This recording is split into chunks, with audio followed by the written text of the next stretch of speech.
Guys, അപ്പോൾ ഇന്നാണെങ്കിൽ ഒട്ടും സമയമില്ലാത്തതുകൊണ്ട് എനിക്ക് ഫുഡൊന്നും കഴിക്കാൻ പറ്റിയിട്ടില്ല. അപ്പോൾ കൈ കിട്ടിയൊരു ആപ്പിളായിട്ടാണ് ഞാൻ ഇന്ന് പോകുന്നത്. അപ്പോൾ എറണാകുളത്ത് എത്തിയപ്പോഴാണെങ്കിൽ നല്ല വിശപ്പ്, എൻ്റെ വിശപ്പ് ആപ്പിളിൽ ഒന്നും ഒതുങ്ങിയില്ല ഗൈസ്. അപ്പോൾ ഞങ്ങൾ വിചാരിച്ചു എന്നാൽ പിന്നെ ഒരു ചായയും ഒരു വടയും കിട്ടാമെന്ന് വിചാരിച്ച് അങ്ങനെ നേരെ ഈ ഫുഡ് കോർട്ടിലോട്ട് വന്നു. നല്ല അടിപൊളി വടയാണ്, എനിക്ക് ഭയങ്കര ഇഷ്ടമാണ് ഈ സംഭവം.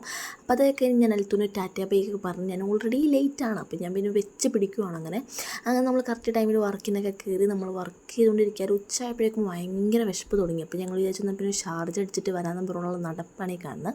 നല്ലൊരു അടിപൊളി ഷാർജയൊക്കെ കഴിച്ച് അവളുടെ മുഖത്ത് സന്തോഷം കാണുന്നത് വന്നപ്പോൾ ഞങ്ങൾ ഇതുപോലെ സ്വീറ്റ് കോൺ ഉണ്ടായിരുന്നു, അന്നതും മേടിച്ച് കഴിച്ചു. പിന്നെ വൈകുന്നേരം ഇറങ്ങിയപ്പോഴാണെങ്കിൽ ഇന്ന് ഭയങ്കര വിശപ്പായിരുന്നു. അപ്പോൾ പിന്നെ നമ്മളൊരു പാനിപ്പൂരി കൂടി കഴിച്ചിട്ടുണ്ടായിരുന്നു. അങ്ങനെ ഫുഡ് അടി കഴിഞ്ഞപ്പോൾ ഞാൻ നേരെ വെച്ച് പിടിച്ച് അൽത്തൂടെ അടുത്തോട്ട് പോവുകയാണ്. അൽത്തു നേരത്തെ അവിടെ എത്തിയിട്ടുണ്ടായിരുന്നു. കുറച്ച് ഫ്രൂട്ട്സും കാര്യങ്ങളൊക്കെ മേടിച്ച് എന്നെയും ചീത്തറോണ്ട് നിപ്പാണ് കണ്ടുകൊണ്ടിരിക്കുന്നത്. ഞങ്ങൾ പിന്നെ റോട്ടിലോട്ട് ഇറങ്ങിയപ്പോഴാണെങ്കിൽ കൃഷ്ണ ചെയ്തിട്ട് നല്ല തിരക്കും.